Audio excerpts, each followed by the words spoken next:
Syare-are pangajana na bisa. Maka na bisa kona guruna. Tete engka pasabarna na budo satawe. Ia kia macilakai ia rotau na sabarie. Lebih mia kui gatungan batu lopo korlona napa ya piaku tasie. Na ia lena na sabari na budosa salase dina to bicu ewe. Jajak litutu ko. Narekome bui dosa sila surmu amparengi. Ia kutobai adam pengengi. Namu beka pitu ime buah salakui koi lalena sesoe. Na beka pitu toi lesu makada adam pengenga. Dena waku pemeng melopa mo adam pengeng. Pada makada ni suroe kupuata. Tambai ngengi atau perta. Mape bali ni puata makada. Asal ngengka tepekmu namu pada mua lopona batu sawi-sawi. Wadi mu pudaya ro aju papan dulu makada. Aredu ko napa lo kata tanah kutasi nana tururiwi parentamu.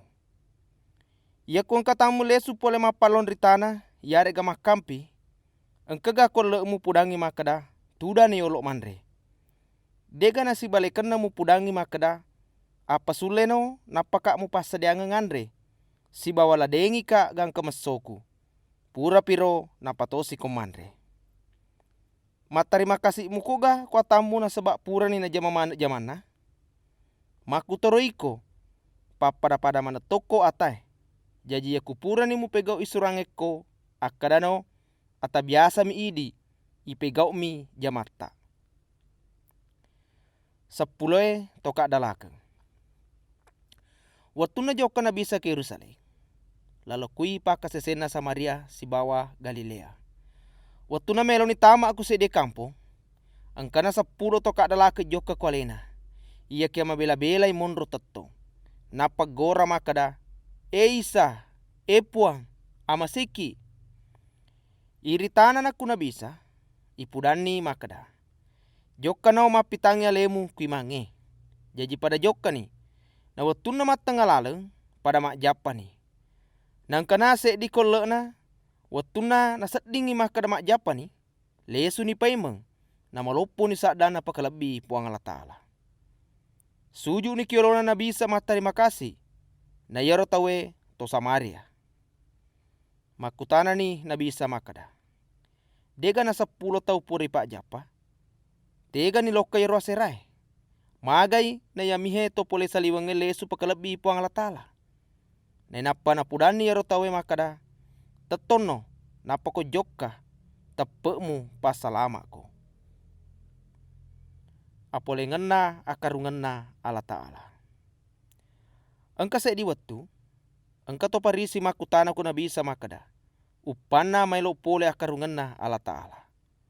Mape bali ni na bisa makada. Degaga mule mitai tanran na makada mailo di engka pole akarungena Allah Ta'ala. Deto gaga tau mule makada. Itai, engka ni manye. Yarega engka ni kuro. Nasaba yero akarungena Allah Ta'ala. Engka memen ni kolemu. Purero makada ni na bisa kona guruna. Engka matu waktu melolak de komitai anak na tolinoi. Na muse semua iya kia de mulai. Na pudako matu tawe makada itai engka ni kuro. Yarega itai engka ni manye. Aja mujoka kuro. Aja to macueriwi. Nasaba yero matu apolenganna anak na tolinoi. Pada bilae ia tapaingi sinina linoi. Ia ke mega payolo anda sarasa melo na pada dingi anak na tolinoi. Si bawa isampiangi kutau ya tuwoi maka kuange. Ia romatu apolenganna anak na tolinoi. Pada kajajiange biasa waktu na nabinu. Ia watue tuwoi tolinoi pada biasa. Mandre, menung, boting, narapi mutamana nabinu ku kapalae. Na tapapole ni werajai pacapu manangi. Makutoro kajajange waktu na Lut. Yero tawe kuro mandre, menung, mengeli, mak balu, matana-tana, mebu bola. Ia ke masuna na Lut ko kota Sodom, ia matorosoe, angkatoni bosiapie siba balerangi pole kulangie pacapu manangi. Makutoro matu kajajange riasoya pitana anak-na tolinoi. Yero soe, ia ku angkatau ku copok bolana, ajana nano malai agagana ku dalam pola. Makutoro ya kung katauku dari ajana na lesu bolana. Ngarangi aga kajajiaku benena Lut. Niga-niga mak gangkulyangi pasalama yalena atat dengengi matu nyawana. Si bawa niga-niga tat dengan nyawana yana romatu pasalama. Upudako makada. Ya rowanie engkadu atau kusek dia onrole wureng. Yale sekdi na yelenge itaroi. Yare gadua makun remat tengah malakbu. Yale sekdi na yelenge itaroi. Yare gadua atau mat tengah mak jamah kudare. Yale sekdi na yelenge itaroi. Makutana nih anak guru na bisa makada. Kutege pua melok kejajaya ro. Mape bali nih makada. Tegi-tegi monro bakke kutoni tu mak depungeng bokange.